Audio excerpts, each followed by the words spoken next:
हम पढ़ेंगे competition. Competition जो कि एक ऐसा टॉपिक है जो आप पहली बार मेरे मुंह से सुनोगे।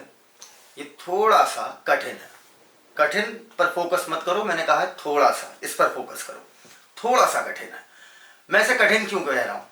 क्योंकि आप इसे किसी भी किताब से पढ़ो, मतलब जो बेसिक बुक है और आइडियल बुक है, एनसीईआरटी से पढ़िए या ट्रूमैंस, रमेश, सुरेश, दिनेश, किसी भी बुक से आप पढ़ लीजिए। लेकिन अल्टीमेटली आप ये पाओगे ना कि कंपटीशन आप 10 बार पढ़ोगे, आप 10 बार कंफ्यूज हो गए। मतलब कंपटीशन को समझिए बस लिविंग वर्ल्ड का बड़ा भाई, ठीक है। तो इस चैप्टर को जो आप लिविंग वर्ड जब आप पढ़ते हो, तो लिविंग वर्ड चैप्टर को आप पढ़ते वक्त क्या करते हो बेटा, आपको बहुत बेस से जाना पड़ता है, तभी आप उसकी चीजें समझ पाते हो। वरना पढ़ तो कोई भी लेता है, एनसीईआरटी पढ़ना कोई बड़ी बात नहीं है, ना पढ़ना ना पढ़ाना। मुद्दा बस ये होता है कि क्या आप एनसीईआरटी की बातों की गहराई समझ पा रहे हो, क्योंकि वो एक लाइन समराइज करके लिखता है, ठीक है, और फिर आपको उसको दूसरी लाइन से कनेक्ट करना पता होना चाहिए। तो कंपटीशन एक ऐसा टॉपिक है जिसमें एनसीईआरटी और एनसीईआरटी की कॉपी मार के ही सारी किताबें लिखी जाती हैं। तो एनसीईआरटी ने उसे इस तरीके से रिप्रेजेंट किया है कि एनसीईआरटी ने कुछ बातें लिखी, फिर एक एग्जाम्पल दिया, फिर अगली कुछ बातें लिखी, फिर एग्जाम्पल दिया, और जो पहले बात कही और जो बाद में बात कही वो बिल्कुल एक दूसरे को कंट्राडिक्ट कर रही है, बिल्कुल अपोजिट। मतलब पहले में कुछ और बात, दूसरे में कुछ और बात, और अल्टीमेटली जब आप कंडीशन पढ़ के खत्म करते हो तो रिजल्ट आता है कंफ्यूजन, ठीक है। तो लेकिन अब मैं हमेशा की तरह फिर बोल रहा हूं बेटा, बिल्कुल बेस से जाइएगा तो हर चीज आसान है और हर एक बच्चा सीख सकता है। वीडियो जब एंड होगा तो एनसीईआरटी पढ़िएगा, चाहे कोई भी किताब लगाइएगा, लेकिन वीडियो शुरू से लेकर लास्ट तक देखिएगा। पहली चीज बिल्कुल मिस मत करना, पूरा एक शॉट में देखना पूरा वीडियो, और कॉपी पेन लेकर जल्दी से बैठ जाओ, ठीक है। वीडियो जल्दी से पॉज करो, कॉपी पेन लेकर बैठो, क्योंकि इसकी नोट्स बनानी पड़ेगी। मैंने क्या किया है, एनसीईआरटी की जितनी भी रैंडम लाइनें हैं उन सबको मैंने सिंक्रोनाइज किया और बिल्कुल पैटर्न में लिख दिया है, ठीक है। तो हम सबसे पहले बेस से शुरू करेंगे, कंपटीशन। थोड़ा मेरा पहला एक्सपीरियंस है अपने घर में पढ़ाने का, और इतने छोटे से बोर्ड पे पढ़ाने पर, ठीक है। लेकिन तुम्हें टेंशन नहीं लेनी है, ठीक है। हम भी वही हैं, आवाज भी वही है, दिमाग भी वही है, बस बोल्ड छोटा है, उससे कोई फर्क नहीं पड़ता, ठीक है। तो चलो स्टार्ट करते हैं, कंपटीशन क्या है। तो देखो बेटा, कंपटीशन जैसे हमने इससे पहले एक इंटरेक्शन पढ़ा था, प्रेडेशन, ठीक है, वैसे कंपटीशन भी इंटरेक्शन है। लिविंग ऑर्गेनिज्म के बीच में आपसी इंटरेक्शन, इंटरेक्शन मतलब अट्रैक्शन प्लस रिपल्शन, कुछ भी हो सकता है। इंटरेक्शन मतलब दो चीजें आपस में एक दूसरे को प्रभावित कर रही हैं, वही क्या कहलाता है, इंटरेक्शन। तो ये कंपटीशन कैसा इंटरेक्शन है समझिएगा। ऐसे समझो बेटा, कंपटीशन को समझने के लिए सबसे प्यारा एग्जांपल है, जैसे मान लो ये जमीन है और यहां पर ये एक प्लांट लगा हुआ है जिसकी एक्सटेंसिव रूट है, व्यापक रूट है, चारों तरफ फैली हुई है, और ये एक और प्लांट है और इसकी रूट इतनी ज्यादा एक्सटेंसिव नहीं है। पहले प्लांट को मैंने नाम दे दिया ए, दूसरे प्लांट का नाम दे दिया बी। अब ए और बी में देख के बताइए किसका सरफेस एरिया ज्यादा है, ए का या बी का। ए का सरफेस एरिया आपको क्या दिख रहा है, ज्यादा। अब बताओ ए और बी में कौन ज्यादा मिनरल और वाटर एब्जॉर्ब करने की कैपेसिटी रखता है, इस जमीन से, इस पार्टिकुलर लैंड से कौन ज्यादा मिनरल और वाटर को एब्जॉर्ब करेगा, ए। क्यों? क्योंकि इसका सरफेस एरिया इसकी रूट का क्या है, ज्यादा। तो ए वाला प्लांट जो है ज्यादा वाटर और मिनरल जमीन से एब्जॉर्ब करेगा कंपैरेटिव टू बी। तो अब बताओ ए और बी में तुम किसे मानोगे कि कौन सी सुपीरियर स्पीसीज है। सुपीरियर स्पीसीज आप किसे बोलोगे, ए को। ए आपकी हो गई सुपीरियर, लेकिन बी क्या ए की तुलना में सुपीरियर है, नहीं। क्यों? क्योंकि इसकी रूट का सरफेस एरिया कम है, तो वाटर और मिनरल एब्जॉर्ब करने की कैपेसिटी बी के पास क्या होगी, कम। अब तो मैं बोलूंगा ए इज सुपीरियर देन बी। सही से समझिएगा, बिल्कुल बेस से जा रहे हैं। ए जो है ज्यादा सुपीरियर है बी से, क्योंकि वाटर मिनरल एब्जॉर्ब करने की कैपेसिटी ए के पास क्या है, ज्यादा। अब समझना, क्या तुम्हें नहीं लग रहा है कि ये दोनों प्लांट आपस में कंपीट कर रहे हैं, ठीक है, रिसोर्स के लिए। रिसोर्स यहां पर क्या है बेटा, वाटर और मिनरल, अर्थात इनकी रिक्वायरमेंट्स, अर्थात वाटर और मिनरल के लिए ए और बी दोनों कंपीट कर रहे हैं एक दूसरे से। ए चाहता है मैं ज्यादा वाटर मिनरल एब्जॉर्ब कर लूं, बी चाहता है मैं ज्यादा एब्जॉर्ब कर लूं। लेकिन अगर हम देखें तो ए ज्यादा एब्जॉर्ब करेगा due to higher surface area of root. Got it? अब समझना अच्छे से। ये बताओ नुकसान किसका हो रहा है, ए का या बी का। ये तो पता चल गया ना, दोनों आपस में एक दूसरे से कंपीट कर रहे हैं, लड़ रहे हैं वाटर और मिनरल एब्जॉर्ब करने के लिए। लेकिन दोनों में अगर आपसे पूछा जाए कि किसका नुकसान हुआ, तो आपका आंसर क्या होगा बेटा, बी। और ये हो गया गलत। नुकसान दोनों का हुआ, यही बात है जो तुम्हें समझनी है। पहली बात, कंपटीशन में नुकसान दोनों इंडिविजुअल का होगा, ए का भी नुकसान होगा और बी का भी नुकसान होगा। क्यों? खुद सोचो बेटा, बी भले कम एब्जॉर्ब कर पा रहा है, ठीक है, बी जो है वाटर मिनरल भले कम एब्जॉर्ब कर पा रहा है, लेकिन उसके बाद भी कुछ तो एब्जॉर्ब कर रहा होगा, कुछ तो वाटर मिनरल एब्जॉर्ब कर रहा होगा। और अगर मान लो यहां पर बी ना होता तो वो जो कुछ वाटर मिनरल भी एब्जॉर्ब कर रहा है वो भी किसे मिलता बेटा? ए को मिलता। इसका मतलब सर नुकसान दोनों का हो रहा है, बी का नुकसान ज्यादा हो रहा है और ए का नुकसान कम हो रहा है। एंड दिस इज कंपटीशन, यही है कंपटीशन। समझना, नुकसान दोनों का होगा, ठीक है, कोई भी दो इंडिविजुअल जो आपस में कंपीट कर रहे हैं किसी रिसोर्स के लिए, किसी चीज के लिए। इकोलॉजी रिसोर्स सिर्फ दो चीजों को मानती है, फूड और लैंड, अर्थात खाना और रहने के लिए जगह। तो समझना, नुकसान दोनों का हो रहा है क्योंकि दोनों सेम रिसोर्स के लिए कंपीट कर रहे हैं, वाटर मिनरल के लिए, ठीक है। बी थोड़ा एब्जॉर्ब कर पा रहा है, ए ज्यादा कर ले रहा है, इस वजह से ए को सुपीरियर बोला गया, बी को इंफीरियर बोला गया। लेकिन अगर बी नहीं होता तो ए ज्यादा एब्जॉर्ब कर लेता। इसका मतलब क्या हुआ कि कंपटीशन में जब दो स्पीसीज या किसी स्पीसीज के दो इंडिविजुअल आपस में एक दूसरे से कंपटीशन वाला इंटरेक्शन रख रहे हैं तो नुकसान दोनों का होगा, एक का कम और एक का ज्यादा। क्लियर? अब समझना, तो बेटा क्या मैं ये बात बोल सकता हूं कि जो कंपटीशन है, समझना, ये डेट्रीमेंटल इंटरेक्शन है। डेट्रीमेंटल मतलब जिसमें नुकसान हो रहा हो, अर्थात जिसमें दोनों इंडिविजुअल का, वो उन दोनों चीजों का, उन दोनों ऑब्जेक्ट्स का नुकसान होगा जो आपस में कंपटीशन वाला इंटरेक्शन रखेंगे। बस एक का ज्यादा एक का कम, जिसका ज्यादा वो सुपीरियर, जिसका कम वो इंफीरियर। ठीक है, अब चलो बेटा ये बताओ, एक मेरा सवाल है तुमसे। जैसे मान लो कि तुम्हारे घर में दो लोग रहते हैं, लेकिन तुम्हारा घर बहुत बड़ा है, ठीक है, उसमें 100 लोग आ सकते हैं और खाना तुम्हारे घर में हर रोज 1000 लोगों के लिए बन रहा है। तो बताओ, क्या रहने के लिए जगह या खाने के लिए खाना, क्या उन दो लोगों के लिए कम पड़ेगा? नहीं पड़ेगा, क्योंकि आपके घर में कितने लोग हैं? सिर्फ दो, और खाने के लिए खाना कितना आ रहा है? मान लो हजारों लोगों के लिए, और जमीन भी घर में बहुत सारी रहने के लिए। तो इसका मतलब क्या है? यहां पर रिसोर्स अर्थात रहने के लिए जगह, लैंड और फूड, दोनों की कोई कमी नहीं है। दो लोगों की तुलना की जाए तो उतना रिसोर्स अनलिमिटेड माना जाएगा। तो अल्टीमेटली आप कहोगे कि सर यहां पर कंपटीशन नहीं होगा क्योंकि रिसोर्स क्या है? अनलिमिटेड। अरे जब रिसोर्स ही अनलिमिटेड है तो लड़ाई किस बात की भाई? अगर रिसोर्स की कमी है, अगर अगर अगर मान लो तुम्हारे घर में मात्र एक लोग के लिए खाना है और लोग हैं दो, तब आपस में लड़ाई होगी ना। तब थोड़ी लड़ाई होगी जब रिसोर्स अनलिमिटेड है। हजारों लोगों के लिए खाना, खाना सिर्फ दो लोगों के लिए है, ठीक है, खाना है सिर्फ दो लोगों को और खाना हजारों लोगों को है। समझना, कहने का मतलब यह है कि खाना सिर्फ दो लोगों को है, लेकिन जो खाना है वो हजारों के लिए रखा है। तो रिसोर्स यहां पर क्या हुआ? अनलिमिटेड। अल्टीमेटली यहां पर कंपटीशन नहीं होगा। तो एक जनरल डेफिनेशन अगर कंपटीशन की दी जाए तो हम क्या कहेंगे? कंपटीशन एक डेट्रीमेंटल इंटरेक्शन है जिसमें दो स्पीसीज या किसी एक स्पीसीज के दो इंडिविजुअल, सही से सुनिएगा, डेट्रीमेंटल इंटरेक्शन जिसमें दो स्पीसीज आपस में या एक स्पीसीज के दो इंडिविजुअल आपस में एक दूसरे से कंपीट करेंगे for the same resource. Same resource क्यों बोला? अरे भाई अलग अलग रिसोर्स होगा। अगर मान लो अलग अलग रिसोर्स वो चाहते हैं, कोई कुछ और खाता है, कोई कुछ और खाता है, तब आपस में थोड़ी लड़ेंगे खाने के लिए। तो रिसोर्स क्या होगा? सेम। और रिसोर्स क्या होना चाहिए? लिमिटेड या अनलिमिटेड? कंपटीशन होने के लिए लिमिटेड। इतनी बात एकदम क्लियर। अच्छा चलो, अगर मैं तुमसे जनरल बात करूं तो ये बताओ, कंपटीशन दो क्लोजली, अगर मैं बोलूं एक स्पीसीज के दो इंडिविजुअल के बीच में हो रहा है, एकदम एक एक बात सही से सुनो, एक स्पीसीज के दो इंडिविजुअल के बीच में कंपटीशन हो रहा है, और अब मैंने क्या बोला?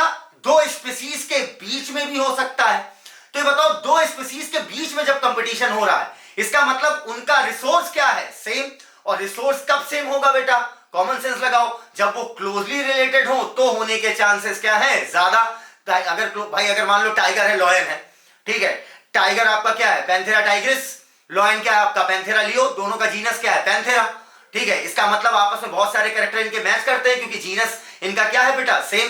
तो टाइगर लॉयन आपस में क्या हुए? Closely related. अब इनका खाना क्या है बेटा? हिरन, बकरी, भैंस। तो अल्टीमेटली क्या है कि इनका रिसोर्स क्या है? सेम है। रिसोर्स सेम है, इस वजह से ये आपस में उस रिसोर्स के लिए क्या करेंगे? लड़ाई। तो अल्टीमेटली क्या आपको ये बात क्लियर हो गई है कि कंपटीशन में होगा दोनों का नुकसान, ठीक है, किसी का कम किसी का ज्यादा। अब दूसरी बात क्या क्लियर हुई हमारी कि ये एक स्पीसीज के दो इंडिविजुअल भी आपस में लड़ सकते हैं और दो स्पीसीज आपस में लड़ सकती है, लेकिन वो स्पीसीज यूजुअली क्या होंगी बेटा, क्लोजली रिलेटेड, क्योंकि क्लोजली रिलेटेड होंगी तभी उनका खाना क्या होगा, सेम। इतनी बातें एकदम क्लियर। क्या हमें ये बात भी समझ में आ गई कि कंपटीशन कब होगा, जब रिसोर्स अनलिमिटेड हो या लिमिटेड हो, लिमिटेड हो तभी लड़ाई होगी आपस में। इतनी बातें एकदम क्लियर। तो आइए कंपटीशन की हम बेस्ट डेफिनेशन पढ़ते हैं जो यहां पर लिखी हुई है।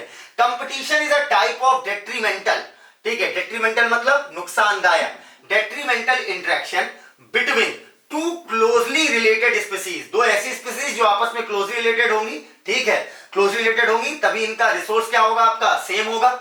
When resource are limited, important बात है, जब रिसोर्स क्या हो, लिमिटेड हो। इतनी बातें आपको एकदम क्लियर है। चलिए इसका और एग्जांपल ले लेते हैं। ये एक एग्जांपल हो गया, प्लांट का हमने लिया। एक और एग्जांपल ले लें बेटा। जैसे मान लीजिए टाइगर और लॉयन, ठीक है, ये दोनों क्या है, क्लोजली रिलेटेड है आपस में। टाइगर और लॉयन, समझना, टाइगर लॉयन, टाइगर और लॉयन ये दोनों क्या है बेटा, कार्निवोरस है, ठीक है, जंगल में रहने वाले कार्निवोरस है। अब इनका फूड है सेम, याद रखना इकोलॉजी रिसोर्स दो चीज को मानती है, फूड और लैंड। इनका फूड है मान लो डियर, ठीक है।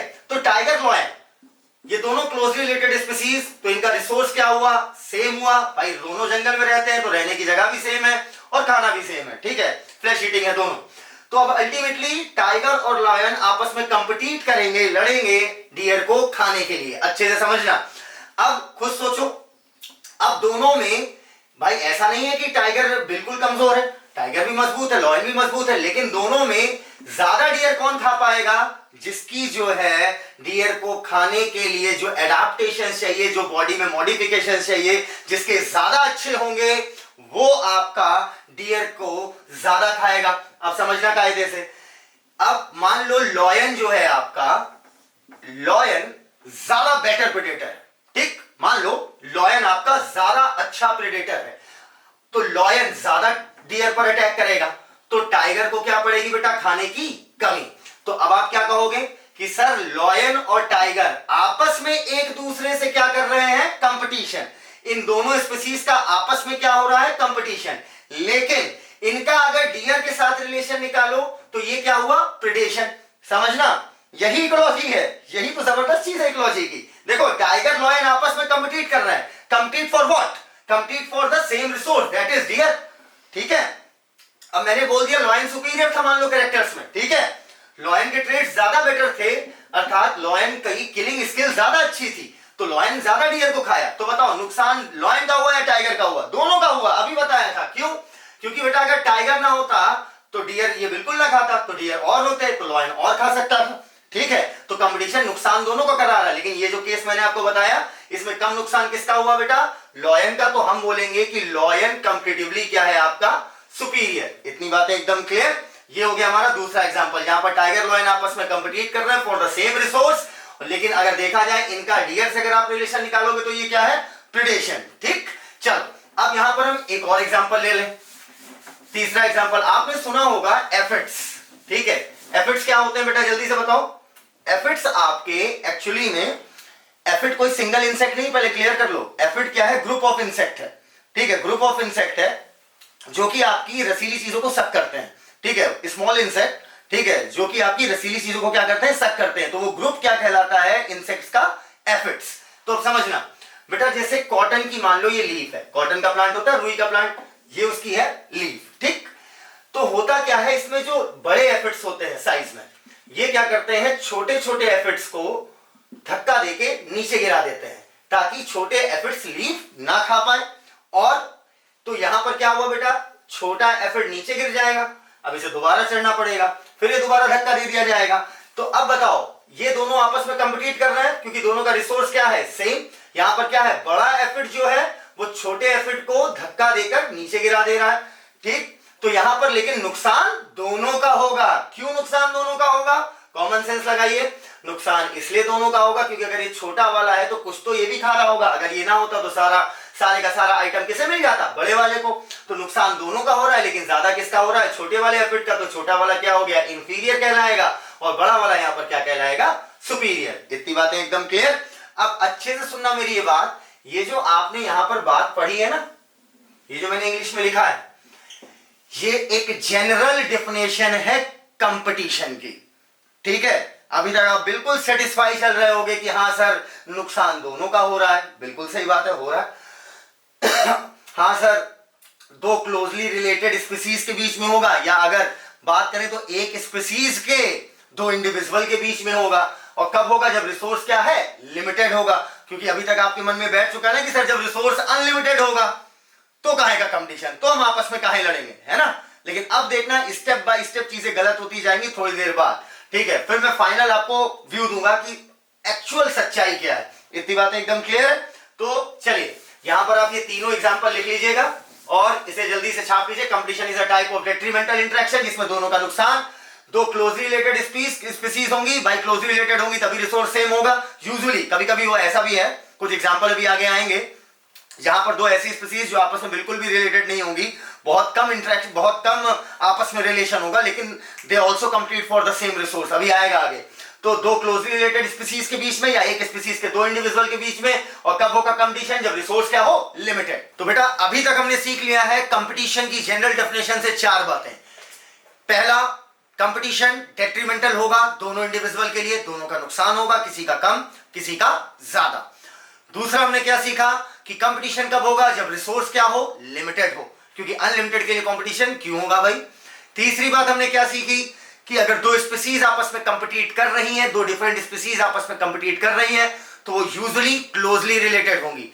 चौथी बात क्या सीखी? कंपटीशन सेम रिसोर्स के लिए होगा। सेम रिसोर्स कहने का मतलब कि दोनों की फूड रिक्वायरमेंट और दोनों की रहने की जगह क्या होनी चाहिए? सेम।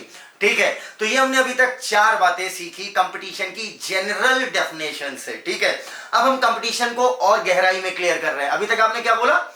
क्लोजली रिलेटेड स्पीसीज, दो क्लोजली रिलेटेड स्पीसीज के बीच में कंपटीशन होगा। लेकिन रियलिटी क्या है अब ये समझना।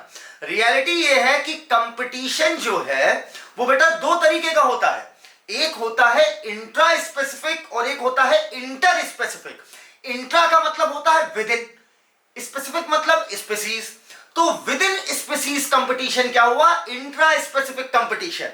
मतलब एक स्पीसीज के अंदर, विद इन अ स्पीसीज, एक स्पीसीज के अंदर पाए जाने वाले दो इंडिविजुअल अगर आपस में कंपीट कर रहे हैं किसी रिसोर्स के लिए, तो ये क्या कहलाएगा? Intra specific competition.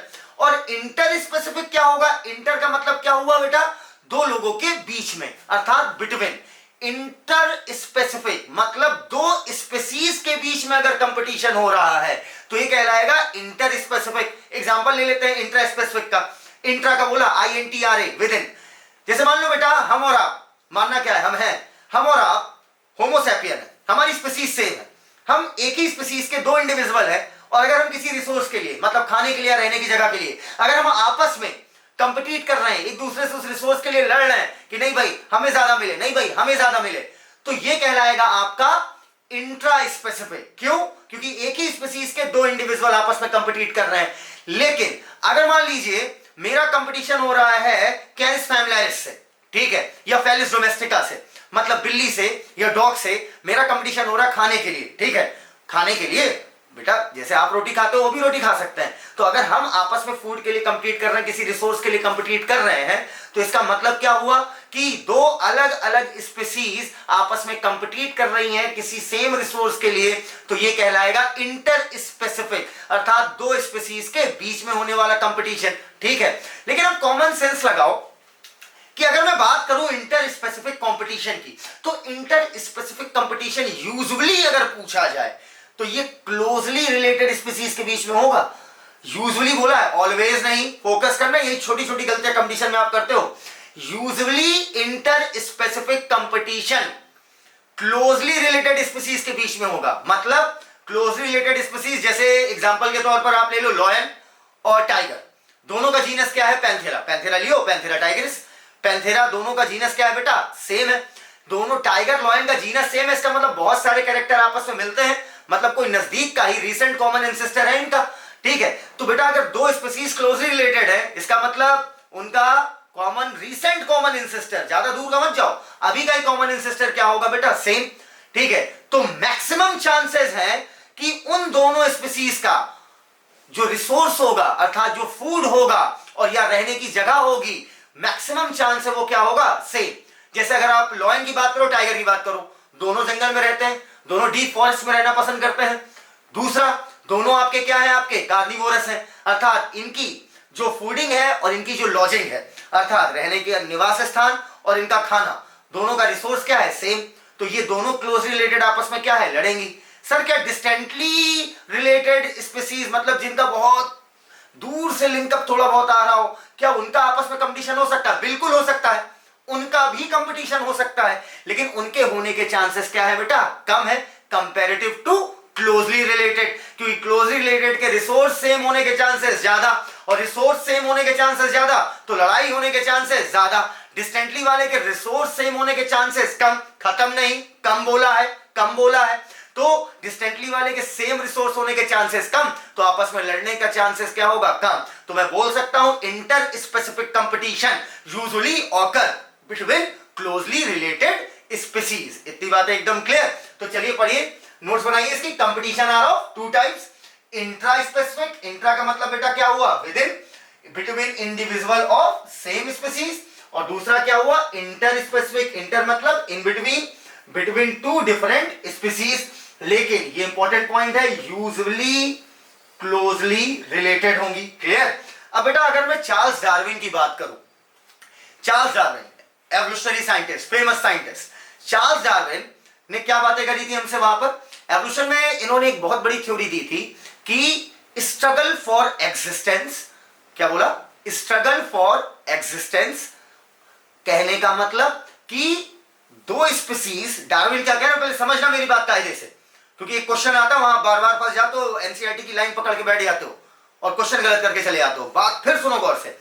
Charles Darwin ने क्या कहा, स्ट्रगल फॉर एग्जिस्टेंस, खुद को एग्जिस्ट कराने के लिए, खुद को धरती पर बनाए रखने के लिए, खुद को एक्सटिंक्शन से बचाने के लिए दो स्पीसीज आपस में लड़ती हैं। मैंने ये नहीं बोला एक स्पीसीज के दो इंडिविजुअल, कायदे से सुनना, मैं डार्विन की बात कर रहा हूं। चार्ल्स डार्विन ने कहा कि अपना एग्जिस्टेंस बनाने के लिए धरती पर दो स्पीसीज आपस में लड़ती हैं, ठीक है, इसी को बोलेंगे स्ट्रगल फॉर एग्जिस्टेंस। और सेलेक्ट कौन होगा बेटा, जो क्या होगा, सुपीरियर होगा, ठीक है, जिसके ट्रेड ज्यादा बेटर होंगे उस कंडीशन के हिसाब से, या जो लंबे समय में अपने अंदर ऐसा एडाप्टेशन ले आए जिसकी वजह से वो क्या हो जाए, सुपीरियर।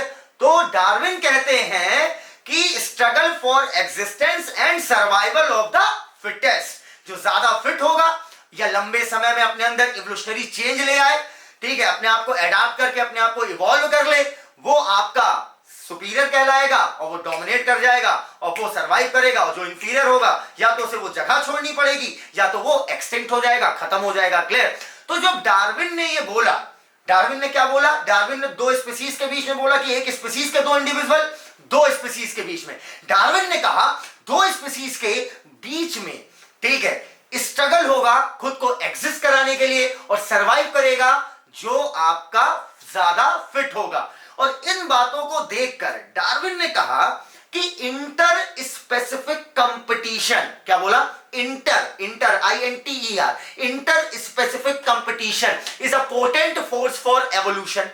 इसका मतलब क्या हुआ, आप कायदे से समझना। आओ पहले इस लाइन को लिखते हैं फिर तोड़ते हैं।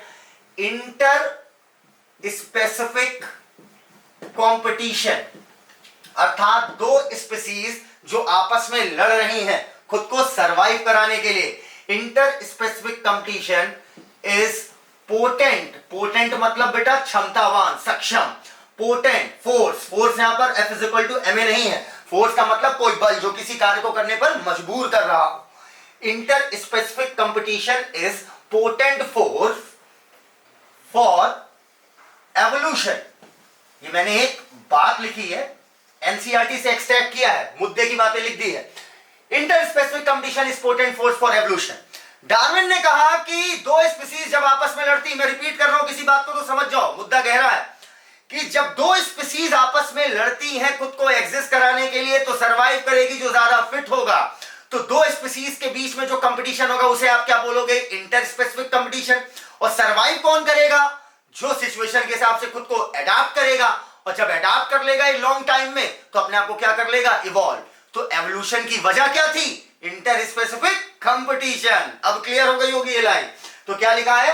इंटर स्पेसिफिक कंपटीशन, दो स्पीसीज जो आपस में कंपीट कर रही हैं किसी रिसोर्स के लिए, इज अ पोटेंट फोर्स, अर्थात ये वो क्षमतावान बल है जो क्या लाएगा इनमें? एवोल्यूशन, एडाप्टेशन आएगा, देन एवोल्यूशन हो जाएगा। Got it? और किस बेटा कौन एडाप्ट करेगी?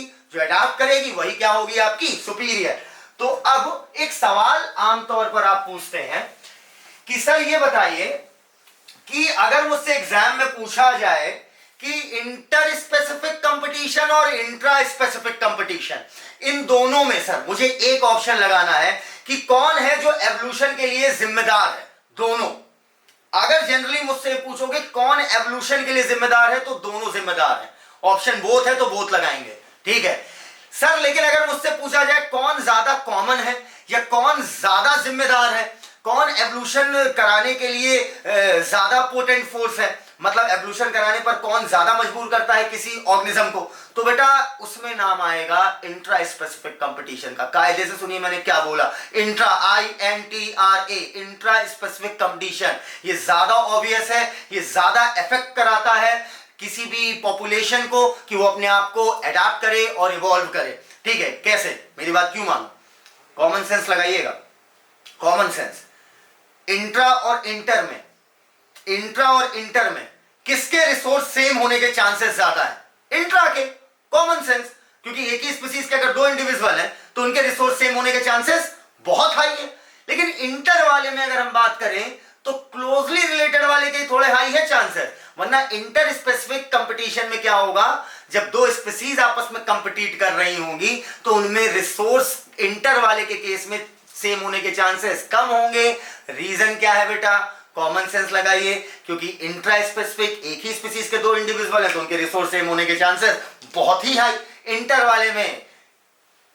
वाले में चांसेस क्या होंगे? बहुत कम। तो जब रिसोर्स, अगर इंटर वाले में इंटर स्पेसिफिक कंडीशन में रिसोर्स सेम होने के चांसेस कम, तो इसका मतलब आपस में लड़ाई होने के चांसेस कम। लड़ाई होने के चांसेस अगर कम, तो इसका मतलब क्या हुआ?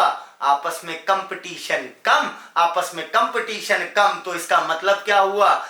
एवोल्यूशन, एडाप्टेशन, ये सब इंट्रा वाले की तुलना में कम। तो क्या मैं बात कह सकता हूं कि intra specific competition is more obvious, अर्थात ज्यादा देखा जाता है। ठीक है, कौन वाला? इंट्रा वाला ज्यादा। क्यों? क्योंकि रिसोर्स इस केस में सेम होने की प्रोबेबिलिटी बहुत ज्यादा हाई होगी, क्योंकि एक ही स्पीसीज के दो इंडिविजुअल है। Is more obvious and common, और ज्यादा कॉमन है देन इंटर स्पेसिफिक कंपटीशन। ठीक है, क्यों? क्योंकि इंटर वाले में दो डिफरेंट स्पीसीज आपस में लड़ने की बात कर रही हैं, और दो डिफरेंट स्पीसीज आपस में लड़े इसके ऑलरेडी चांस कम होते हैं, और लड़ेंगे भी कब? यूजुअली जब ये क्लोजली रिलेटेड होंगी। तो सर एक बात बताइए, जो आपने यहाँ पर एक लाइन लिखी थी एनसीईआरटी की कि inter specific competition is a potent for evolution, तो क्या वो लाइन गलत है? नहीं, बात दोनों सही है। लेकिन अगर एग्जाम में आपसे पूछ लिया कि डार्विन के अकॉर्डिंग क्या बात थी, तो डार्विन के अकॉर्डिंग था inter specific competition potent force evolution का। लेकिन क्वेश्चन सिर्फ इतना पूछ रहा है कि बताइए किसका एवोल्यूशन पर ज्यादा फर्क पड़ेगा, इंट्रा का कि इंटर का? तब आंसर लगेगा इंट्रा। कौन ज्यादा कॉमन है नेचर में? इंट्रा। कौन ज्यादा ऑब्वियस है? इंट्रा। इतनी बात एकदम क्लियर। तो फाइनल हमने क्या सीखा? Intra specific and inter specific. ठीक है, both help in evolution, but दोनों में ज्यादा कौन होगा? Intra. Why? Due to same resource. तो आइए अब हम देखेंगे कुछ एविडेंसेस कंपटीशन के, कि सर ये जो आप कंपटीशन कर रहे हो, क्या सच में कंपटीशन नेचर में एग्जिस्ट करता है? ठीक है सर, आपने समझा दिया ब्लैक बोर्ड पर, व्हाइट बोर्ड पर, जैसा भी बोर्ड है आपने समझा दिया और हमने सुन लिया आपकी बात। लेकिन सर हमें नेचुरली दिखाइए कि सर हमें बताइए एविडेंस क्या है। क्या कोई एक्सपेरिमेंट हुआ था जिससे हमें पहली बार पता चला कि दो इंडिविजुअल आपस में कंपीट कर रहे हैं या दो क्लोजली रिलेटेड स्पीसीज आपस में कंपीट कर रहे हैं? तो आइए हम देखेंगे एविडेंस फॉर कंपटीशन। यहां पर बेटा हम सीखेंगे कि एविडेंस ऑफ कंपटीशन, कि अभी तक तो हमने कंपटीशन के एग्जांपल्स पढ़े, ठीक है, और हमें लगा कि हाँ कंपटीशन हो रहा है, लेकिन एक्चुअल मतलब जिसे देखते ही लगे कि अरे हाँ कंपटीशन हो रहा है, तो इसका क्लियर कट सबूत क्या है? तो एनसीईआरटी एविडेंस ऑफ कंपटीशन समझाने के लिए एग्जाम्पल लेती है आपका कॉम्पिटिटिव रिलीज। अब ये कॉम्पिटिटिव रिलीज क्या है अच्छे से समझिएगा। इसके लिए हम एक एग्जाम्पल के थ्रू जाएंगे। देखना बेटा अच्छे से। जैसे मान लो ये कोई लैंड एरिया है और यहां पूरे में घास है, ठीक है, मतलब ये कोई ग्रास लैंड है, ठीक है। यहां पर एक काफी बड़ी सी, काफी अटैकिव स्पीसीज रहती है, ठीक है, ये उसके इंडिविजुअल है। मैंने 2 बना दिए तो मल्टीप्लाइड बाय 20 कर लो, कोई दिक्कत नहीं है। तो अभी क्या है, ये काफी फेरोशियस, काफी खतरनाक, काफी अटैकिव, और इसकी ब्राउजिंग कैपेसिटी भी मैं कह रहा हूं ज्यादा है, मतलब घास को चरने की कैपेसिटी क्या है, ज्यादा। और इसका नाम मैंने रख दिया बेटा ए। और यहां पर एक दूसरी स्पीसीज है, और ये जो आपकी दूसरी स्पीसीज है ये बिल्कुल छोटी सी और इसकी ब्राउजिंग कैपेसिटी भी बहुत कम है, ठीक है, और इसका नाम मैंने रख दिया बी। तो बताइए ए और बी में कौन ज्यादा अटैकिव, कौन ज्यादा खतरनाक, किसकी ब्राउजिंग कैपेसिटी मतलब खाना खाने की कैपेसिटी, घास चरने की कैपेसिटी ज्यादा, ए वाले की। तो मैं बोलूंगा इस केस में ए सुपीरियर है किससे, बी से। ए स्पीसीज के इंडिविजुअल ज्यादा सुपीरियर है बी की तुलना में। तो अब क्या होगा बेटा, ए जल्दी जल्दी घास चरेगा, ठीक है, ए जो है, ए को ज्यादा खाना भी मिल रहा है, और उसके साथ साथ बेटा ये अपनी खाना खाएंगे और जनसंख्या बढ़ाएंगे, और जनसंख्या बढ़ा बढ़ा के ये अपना डिस्ट्रीब्यूशन का अर्थात अपना फैलाव बढ़ाते जाएंगे। और बी बेचारा क्योंकि कंपैरेटिवली इंफीरियर है, वो मान लो सिर्फ इतने ही लैंड एरिया में रह रहा है, क्योंकि वो इधर आएगा तो ए वाले उस पर क्या कर देंगे, अटैक कर देंगे। अब बी मजबूर हो गया है कि वो इतने ही लैंड एरिया में रहे, ठीक है। लेकिन अगर मैं ए वाली स्पीसीज को यहां से हटा दूं, समझ लो मैं क्या कह रहा हूं, मैं ए वाली स्पीसीज को यहां से हटा दूं तो कंपटीशन बी वाली का लिए क्या हो जाएगा, खत्म। क्योंकि बी वाले को कौन मजबूर कर रहा है, कौन कंपटीशन इतना भयानक दे रहा है कि बी वाले मजबूर हो गए हैं सिर्फ इतने लैंड एरिया में रहने के लिए, कौन कंपटीशन दे रहा है, ए वाले। और अगर मैं ए स्पीसीज के इंडिविजुअल को इस ग्रास लैंड से हटा दूं तो अब बी वाले अपना डिस्ट्रीब्यूशनल रेंज बढ़ाएंगे, क्योंकि अब यहां ए है नहीं, कोई उन पर अटैक नहीं करेगा, ठीक है। तो अब ये पूरा ग्रासलैंड किसे मिल गया बेटा, बी वाली स्पीसीज को, और अब ये इनके लिए लैंड भी ज्यादा हो गई, खाना भी ज्यादा हो गया। अब क्या कहोगे सर, कंपटीशन बी वाली के लिए हो गया खत्म, मतलब बी वाली अब कंपटीशन मुक्त हो गई, क्योंकि उस सुपीरियर स्पीसीज को मैंने इस ग्रासलैंड से हटा दिया। इतनी बातें क्लियर। इसी फेनोमेना को हम बोलते हैं कंपटीशन रिलीज होना। रिलीज का मतलब मुक्त होना। जब किसी भी, समझना कायदे से मैं क्या कह रहा हूं बेटा, जब किसी भी ज्योग्राफिकल एरिया से हम सुपीरियर स्पीसीज को हटा दें तो जो इंफीरियर वाली होगी उसका कंपटीशन मुक्त हो गया, उसका कंपटीशन क्या हो गया, रिलीज। और ये बात कहने वाले थे कॉर्नेल्स। कॉर्नेल्स एक साइंटिस्ट है। अगर आपसे पूछा जाए कंपटीटिव रिलीज का एक्सपेरिमेंट किसने किया और किसने ये बातें कही थी कि किसी भी इस ज्योग्राफिकल एरिया से अगर हम सुपीरियर स्पीसीज को हटा दें तो इंफीरियर वाली अपना डिस्ट्रीब्यूशनल रेंज बढ़ा देगी, ठीक है। और यहां, और इस फेनोमेना को आप क्या बोलोगे, कंपटीटिव रिलीज, कंपटीशन मुक्त हो जाना, वहां से कंपटीशन खत्म हो गया, क्लियर। अब इस पर एक एलिगेंट मतलब शब्द कठिन है, मतलब है इसका सिंपल। कॉर्नेल्स ने, CONNEL, कॉर्नेल ने एक्सपेरिमेंट किया था, एक एलिगेंट सिंपल सा एक्सपेरिमेंट किया था। वो एक्सपेरिमेंट अभी समझा रहा हूं। और उस एक्सपेरिमेंट को करने के बाद उन्होंने ये दिया अपना फाइनल रिजल्ट कि कॉर्नेल डेमोन्स्ट्रेटेड दैट, कॉर्नेल ने डेमोन्स्ट्रेट किया, दिखाया, दर्शाया दैट अ स्पीसीज, एक species whose distribution is restricted to small geographical area, एक स्पीसीज जिसका डिस्ट्रीब्यूशन बस थोड़े से ज्योग्राफिकल एरिया में हो, बिकॉज ऑफ, क्यों थोड़े से में से थी बेटा यहां पर, क्योंकि यहां पर कंपैरेटिवली सुपीरियर आपकी कौन थे, ए थे। Cornell demonstrated that a species whose distribution is restricted to, सीमित है स्मॉल ज्योग्राफिकल एरिया में, because of the presence of comparatively superior species, कौन वाली, ए, is found to expand, अर्थात देखा गया कि ये अपने आप को एक्सपैंड करते हैं, कब, इट्स डिस्ट्रीब्यूशनल रेंज ड्रामेटिकली, बड़ी तेजी से, जब कंपैरेटिवली सुपीरियर स्पीसीज आप क्या कर दो, एक्सपेरिमेंटली, यहां खुद ही से तो हटाया है, तो एक्सपेरिमेंटली यहां से क्या हो गई, रिमूव। या मान लो यहां पर कुछ ऐसा एनवायरनमेंट इतना भयानक हुआ कि ए वाले झेल नहीं पाए एनवायरनमेंट और ए वाले खत्म हो गए, तो बी वाले के लिए कंपटीशन क्या हो जाएगा, रिलीज हो जाएगा। तो ये बात कहने वाले कौन थे बेटा, कॉनेल्स। और इससे साफ पता चल रहा है कि हमारे नेचर में कंपटीशन का ये बहुत बेहतरीन एविडेंस है। क्यों? क्योंकि बी वाला यहां तक क्यों सीमित था, क्योंकि ए वाला उसे मजबूर कर रहा था कि भैया तुम इतने में रहो, इधर मत आना, ठीक है, वरना हम अटैक कर देंगे तुम्हारे ऊपर, ठीक है, तो इतने में ही रहो। तो यहां पर हमने क्या सीखा बेटा, यहां पर साफ दिख रहा है कि ए वाले को हटाने के बाद, सुपीरियर वाले को हटाने के बाद इंफीरियर वाली खूब फली फूली, अपना डिस्ट्रीब्यूशनल रेट ड्रामेटिकली बहुत तेजी से बढ़ाई, ठीक है। इसका मतलब ये आपका कॉम्पिटिटिव रिलीज आपका एविडेंस है, एक सबूत है कि कंपटीशन हो रहा है, ठीक है, वरना बी वाली शुरू से ही फैली होती, ए वाले के हटाने के बाद ही क्यों फैली, ठीक है। अब कॉर्नेल का एक्सपेरिमेंट क्या था, ठीक है, इस बात को प्रूव करने के लिए अब उस एक्सपेरिमेंट को अच्छे से समझेंगे हम लोग। उस एक्सपेरिमेंट को समझने से पहले आपको दो शब्द क्लियर होने चाहिए, ठीक है।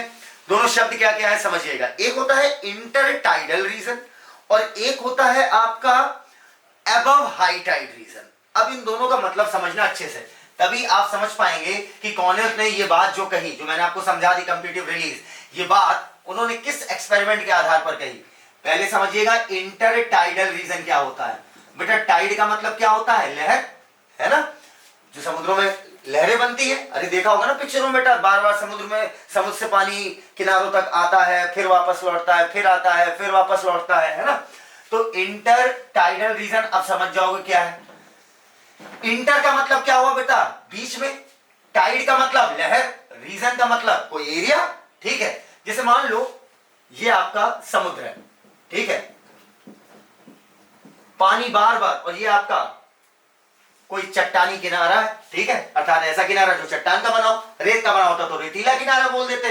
तो मान लो ये कोई रॉकी कोस्ट है, तट है, तो पानी जब लहर आती होगी तो पानी बेटा, अगर मान लो बहुत तेज लहर आई और मान लो पानी मैक्सिमम यहां तक जाता है, तो बेटा बार बार पानी यहां तक, जब हाई टाइड है, हाई टाइड का मतलब बड़ी लहर आ रही होगी, जब बड़ी लहर आ रही है तो पानी कहां तक जा रहा है, यहां तक जा रहा है, तो यहां पर एक मार्किंग लाइन तो बनी जाएगी बेटा, ठीक है।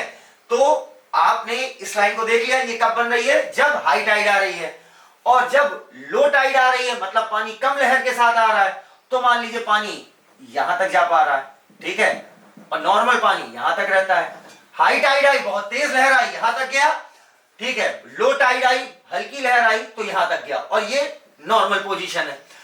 तो हाई टाइड और लो टाइड, ठीक है, हाई टाइड जब आएगी तो यहां तक, लो टाइड आई तो यहां तक, नॉर्मली पानी यही रहता है, इनके बीच का ये रीजन कहलाएगा इंटरटाइडल रीजन, मतलब दो टाइड्स के बीच का रीजन। अर्थात हाई टाइड में पानी जमीन तक कहां तक जाता है और लो टाइड में कहां तक होता है, उनके बीच का, इंटर मतलब बीच का, टाइडल रीजन। इतनी बातें एकदम क्लियर बेटा। तो मैं क्या ये बात बोल सकता हूं, जब हाई टाइड आए और जब लो टाइड आए, इन दोनों के बीच का रीजन इंटरटाइडल रीजन। इतनी बातें एकदम क्लियर हो गई होंगी आपको। अब सर अबव हाई टाइड का मतलब क्या हुआ, ये सब शब्द समझो वरना इनके एक्सपेरिमेंट समझ में नहीं आएगा। बता दे रहे बेटा, लकीर के फकीर रह जाओगे, बस पढ़ते रहोगे एनसीईआरटी 10 बार रंगों से, ब्लू मार्कर व्हाइट मार्कर से।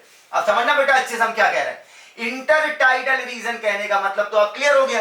अब मैं कह रहा हूं अबव हाई टाइड का मतलब क्या हुआ, क्या बोला बेटा, above high tide. Above high tide कहने का मतलब हुआ कि हाई टाइड के ऊपर का रीजन, मतलब और पीछे का रीजन, ये क्या कहलाएगा आपका, अबव हाई टाइड रीजन। इतनी बातें क्लियर, मतलब यहां पर पानी नहीं पहुंच रहा, क्लियर, और हाई टाइड का पानी जहां तक पहुंचा और लो टाइड, इनके बीच की जितनी जमीन होगी वो हो गई इंटरटाइडल।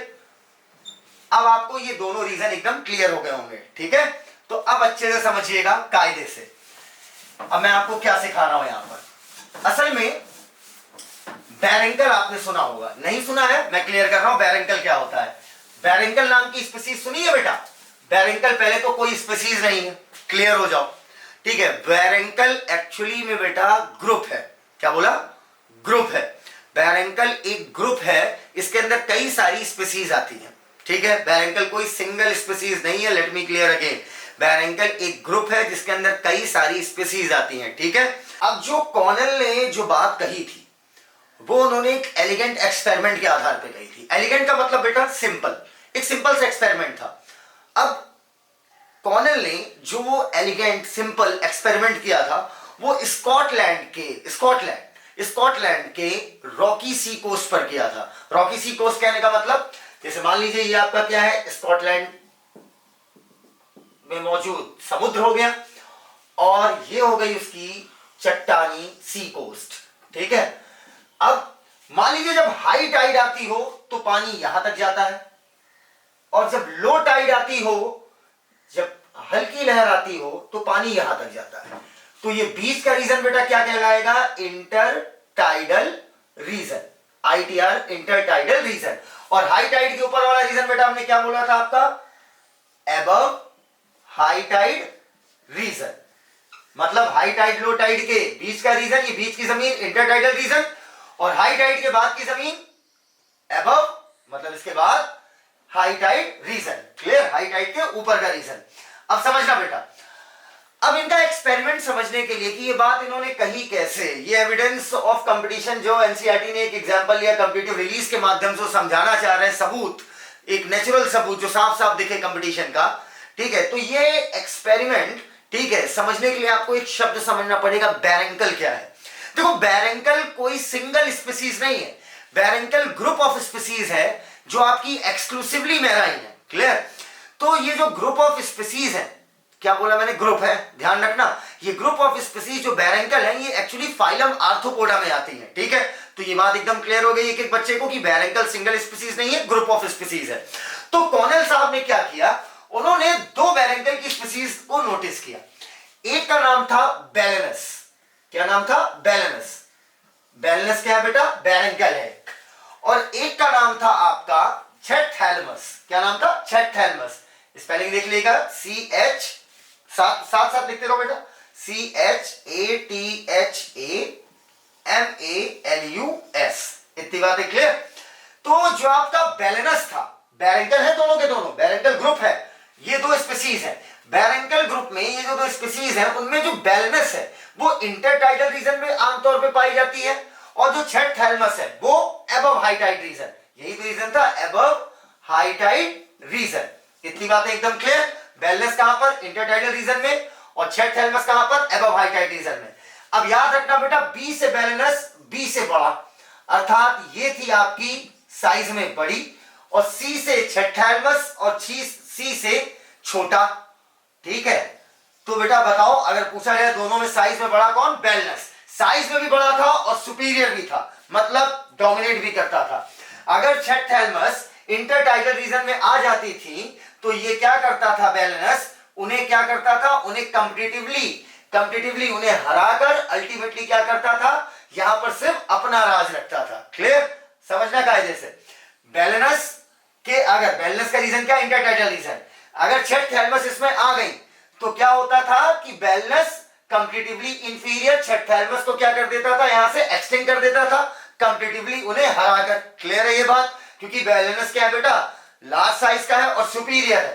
तो मैं क्या ये बात बोल सकता हूं कि बैलेंस जो है छैथैलमस को इंटरटाइडल रीजन में नहीं रहने देगी, क्योंकि बैलेंस कॉम्पिटिटिवली ज्यादा सुपीरियर है। यहां तक तो एनसीईआरटी ने कहा है। इसके बाद एनसीईआरटी ने जो बात मेन थी वो उन्होंने वो बात कहनी छोड़ दी, मतलब नहीं कहा। कहने का मतलब ये है, वो बात अगर नहीं कहेंगे तो आप समझ ही नहीं पाएंगे ये एग्जांपल। सही से समझिएगा अगर ये बातें नहीं पता होंगी। तो कॉर्नेल ने क्या किया, कॉर्नेल ने आर्टिफिशियली बैलेंस को यहां से कर दिया रिमूव, ठीक है। अब छैथैलमस क्या करेगा बेटा, अब उसको रहने के लिए लैंड एरिया और मिल गया, और जो पानी से फूड आता था वो यहां पर भी मौजूद होगा। तो अब छैथैलमस क्या किया, अपना distributional range above high tide region से बढ़ाकर वो इंटरटाइडल रीजन में भी रहने लगा। समझना, पहले अबव हाई टाइड रीजन पे रहने पे छैथैलमस क्यों मजबूर था, क्योंकि बैलेंस डोमिनेट कर रहा था इंटरटाइडल रीजन को, इस वजह से ये इधर नहीं आ पा रहे थे। इनका डिस्ट्रीब्यूशनल रेंज क्या था, लिमिटेड। लेकिन क्या हुआ, जब आपने सुपीरियर को हटाया तो ड्रामेटिकली एकाएक देखा गया छैथैलमस जो है आपकी अबव हाई टाइड रीजन में तो थी, लेकिन उन्होंने इंटरटाइडल रीजन को भी कवर कर लिया। ये था कॉर्नेल का सिंपल सा एक्सपेरिमेंट। तो अब पढ़िएगा, यहां पर हमने क्या किया, छठ थैलेमस के लिए कंपटीशन मुक्त किया, इसको कंपटीशन किससे मुक्त किया, बेलनेस को हटाकर, और इसी को बोलते हैं कॉम्पिटिटिव रिलीज, और ये हो गया उसका एग्जांपल। प्लेस क्या था बेटा कॉर्नेल के एक्सपेरिमेंट का, स्कॉटलैंड का रॉकी सी कोस्ट, जहां पर इंटरटाइडल रीजन में बी से बड़ा, बी से बैलेंस, ठीक है, बैलेंस पाई जाती थी, और अबव हाई टाइड रीजन में छठ थैलेमस पाई जाती थी, छठ थैलेमस सी से छठ थैलेमस, सी से छोटा। अब जब बैलेंस को रिमूव किया तो छठ थैलेमस ने अपना डिस्ट्रीब्यूशनल रेंज बढ़ा दिया। तो अब देखिएगा, कॉर्नेल ने डिमॉन्स्ट्रेट किया, दिखाया कि a species whose distributional range is restricted to small geographical area, एक स्पीसीज जो कि छठ थैलेमस है, जिसका डिस्ट्रीब्यूशनल रेंज जो है आपका सिर्फ एक छोटे से जियोग्राफिकल रीजन में लिमिटेड है। क्यों? Because of the presence of comparatively superior species, क्योंकि यहां पर मौजूद थी कंपैरेटिवली सुपीरियर स्पीसीज, जिसका नाम क्या था, बैलेनस। और ये जो छठ थैलेमस थी ये एक्सपैंड करी अपना डिस्ट्रीब्यूशनल रेंज ड्रामेटिकली, बड़ी तेजी से, जब कंपैरेटिवली सुपीरियर स्पीसीज आपकी अर्थात बैलेंस क्या करी गई, एक्सपेरिमेंटली आपकी रिमूव की गई। तो ये था आपका कंपैरेटिव रिलीज, जिसमें साफ साफ दिख रहा है कि बैलेंस और छठ थैलेमस आपस में क्या कर रही हैं, कंपटीशन। तो अगर आपसे पूछा जाए कि क्या कॉर्नेल का एक्सपेरिमेंट किस चीज को क्लियर करता है, तो आप बोलोगे ये एक साफ सुथरा सबूत है, एविडेंस ऑफ कंपटीशन, कि जैव विकास हुआ है। अब बेटा इसको जल्दी से कॉपी कीजिए। Connell's elegant field experiment, place कहां था इनका, rocky sea coast of Scotland. Balanus जो कि लार्जर और सुपीरियर था, डोमिनेट किया था इंटरटाइडल एरिया को, और एक्सक्लूड कर दिया था स्मॉलर बैरंकल को, जो कि कौन थी, छठ थैलेमस, जो कि पाई जाती थी अबव हाई टाइड में, फ्रॉम दैट जोन। लेकिन जब बैलेंस को एक्सपेरिमेंटली रिमूव किया गया तो छठ थैलेमस जो कि आपका इंफीरियर था ने हाई टाइड के साथ साथ, हाई टाइड में अबव हाई टाइड तो रहता ही था, ठीक है, हाई टाइड के साथ साथ बैलेंस के इंटरटाइडल जोन को भी ऑक्यूपाई कर लिया। ठीक है, तो एनसीईआरटी ने सिर्फ और सिर्फ इतना लिखा है, लेकिन ये बात एक्सपेरिमेंट की लास्ट लाइन थी और आप कभी नहीं समझ सकते था इसका रिलेशन अगर आपको ये ऊपर वाली बात मैं ना बताता। ठीक है, तो चलो जल्दी से कॉपी करो, फिर हम अगले आगे बढ़ाते हैं कंपटीशन को। अब बेटा देखना, ये एक एनसीईआरटी की लाइन है, ठीक है, सबसे ज्यादा कंफ्यूजन इसी में रहता है तुम्हें, तो आराम से समझना, कोई कंफ्यूजन नहीं बेटा, ठीक है, हर चीज आसान है अगर उसके पीछे हम क्यों और कैसे लगा के पढ़े तो।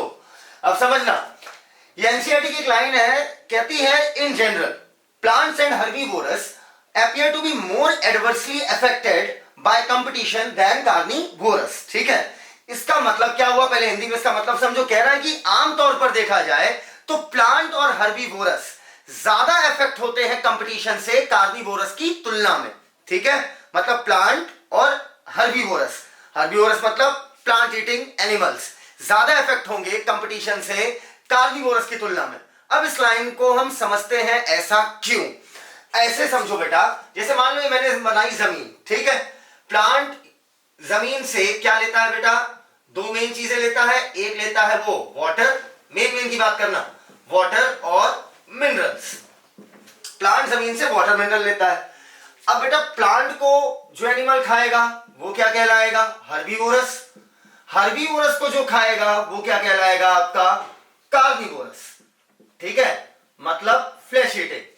तो अब ऐसा समझो कि मान लो जमीन में वाटर और मिनरल की पड़ गई कमी, ठीक है, जमीन में पानी और मिनरल की है कमी, तो अब प्लांट यहां पर आपस में लड़ेंगे, किस लिए, कि भाई हम ज्यादा पानी लेंगे, हम ज्यादा मिनरल लेंगे। ठीक है, ज्यादा पानी ज्यादा मिनरल वही ले पाएगा जिसकी रूट का सरफेस एरिया क्या होगा, ज्यादा। अब जिसकी रूट का सरफेस एरिया कम होगा वो स्पीसीज क्या हो जाएगी, एक्सटिंक्ट। अब अगर कोई प्लांट की स्पीसीज एक्सटिंक्ट हो रही है क्योंकि वो वाटर और मिनरल एब्जॉर्ब करने की कैपेसिटी उसकी कम है, तो बेटा प्लांट का नंबर क्या हो जाएगा, कम। तो मैं लिख सकता हूं कि प्लांट का नंबर हो जाएगा कम। अब प्लांट की संख्या कम, तो अब जो प्लांट को खाने वाले हर्बीवोरस एनिमल हैं इनमें आपस में लड़ाई होगी। किस लिए लड़ाई होगी, कि नहीं भैया हम प्लांट खाएंगे, हम प्लांट खाएंगे। अब हर्बीवोरस, मान लो मैंने यहां पर दो हर्बीवोरस बना दिए, ठीक है, ये दो हर्बीवोरस की स्पीसीज है। अब क्या होगा, ये आपस में लड़ेंगे कि नहीं भाई हम खाएंगे, क्योंकि रिसोर्स क्या हो गया बेटा, कम हो गया।